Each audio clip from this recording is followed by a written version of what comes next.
And welcome, Butler fans, to another edition of The Bark. I'm Andrew Mile, and joining me is Tom Bennett. And Tom, we have a fun show on hand for the fans today. That's right, Andrew. We're going to open up today's show talking with Jeff Nelson with some ladies hoops. Then we're going to go over to Kavon Samuel with a Big East Freshman of the Week update.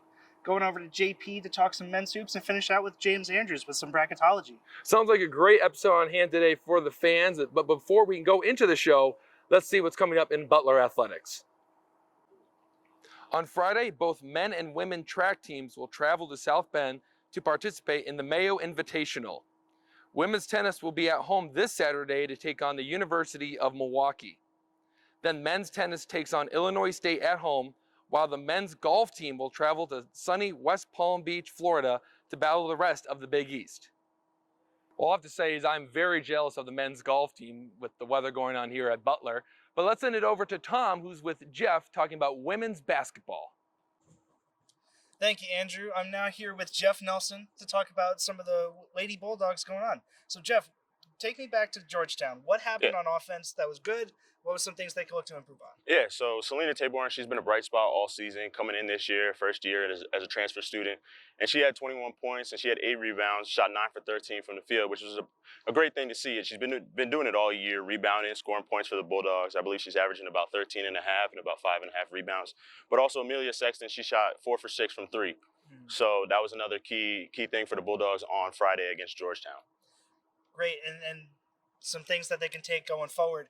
Take me on the defensive side of the ball. What happened there? Yeah, so obviously it comes from the offense. The offense, they have a lot of turnovers. They had 23 turnovers in the game, and that's a problem. You know, running in transition against a team that is very capable of running in transition and scoring on you in transition is a big problem, and that's been the whole thing for them all year. Their defense has been all right. You know, their problem is scoring the ball.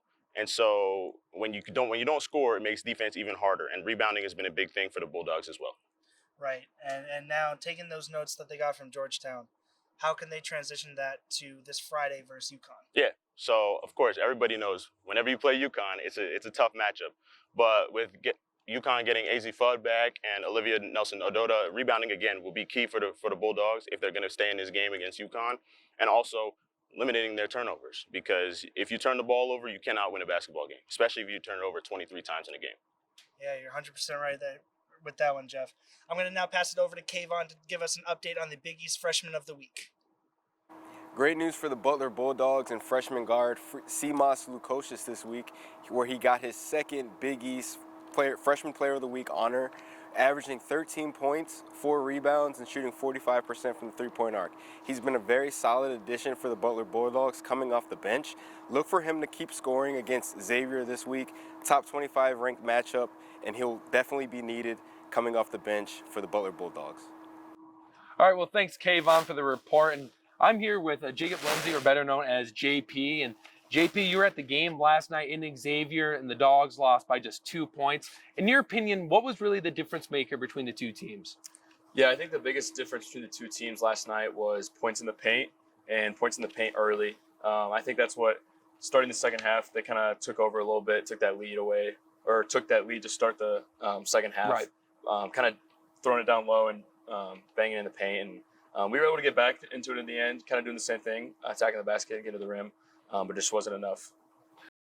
And then I got one more question for you for that game. Who is the player to watch for the Bulldogs going into the game against St. John? I think the player to watch is going to be probably Bo Hodges.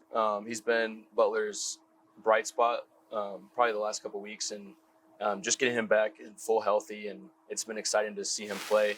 I'd like to see him with his length on the outside, matching up with Aaron Wheeler and Julian Champagny, and kind of countering their length and their athleticism.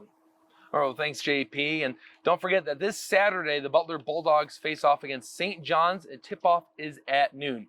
Now we're going to send it over to Tom, who's sitting with James, talking about Big East bracketology. Thank you, Andrew. James, thank you so much for taking the time to sit with me here. And I got to ask, how, if the Big East was going to end today, how is it going to break down for the Big East tournament? Yeah, so first of all, I would like to say, the Big East is just so strong this year, perhaps one of the strongest conferences in college basketball, and I think that's just going to make the Big East tournament an absolute blast, where anybody can beat anybody on any given night. But I think it really shakes out into 3 tiers right now. So in the first tier, you have Providence, Villanova, UConn, and Marquette, who are at the top of the conference. Those are the 4 that are really going to vie for the Big East title and the top seeds come tournament time. And then you have the teams in the middle. You have Seton Hall, Xavier, Creighton, and Butler. And those are the teams that are all vying for bubble bids that I think can all get in, because I could see 7 or 8 teams making into the NCAA tournament from this conference. And then you have the teams at the bottom that they cannot be overlooked, because we saw just last year Georgetown rose up from the bottom of the standings to go on a run in the Big East tournament, and they were the ones that stole the automatic bid. So I think, 3 different tiers of teams, but anybody could come out on top. Yeah, that Georgetown team last year just came out of nowhere. If you were going to look at the bracket right now for the Big East tournament itself, who do you think is going to come out on top?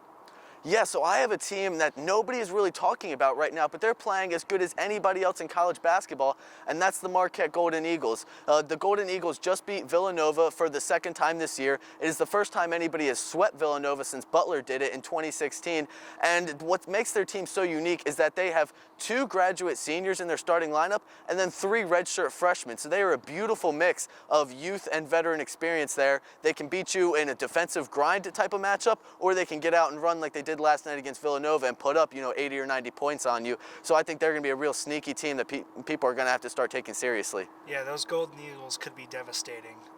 And then from the Big East tournament, you mentioned 7 or 8 teams out of the Big East to the March Madness tournament. Who are those 7 or 8 teams that you can see making it? Yeah, so right now I have Providence is probably the best chance at securing a 1 seed, because they're 9-1 right now in the Big East, and they have just kept up a phenomenal level of play all year long. So if they keep that forward, I would not be shocked to see them get a 1 seed. Villanova is right there with them, although I think Marquette is probably going to come out of this, the conference championship. Villanova probably has the best chance of winning an NCAA championship out of everybody. They were ranked number 5 in the national poll coming into the year. So I could see those guys getting, top 2, top 3 seeds, and then beyond that, you'll have Marquette will get a very good seed.